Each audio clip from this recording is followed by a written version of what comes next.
قاعدين جات لهم رسالة ماما جاية، لا ده وهدات فلازم نظبط الدنيا. الوداع يا حبيبي، كل واحد فينا يخش يشوف اللي وراه ايه. دخلت بقى على الحمام وظبطت الدنيا. جايين ضيوف يا جماعة، جايين ضيوف يخشوا الحمام يلاقوا الحمام مش نضيف. بصراحة هي حلوة قوي وبتعجبني أفكارها.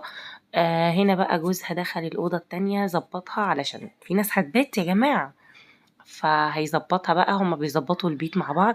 والفيديو دوت أكبر دليل إن التعاون ده شيء أساسي، إن أنت تساعد مراتك ده حاجة حلوة جدا وحاجة جميلة جدا ومبهرة.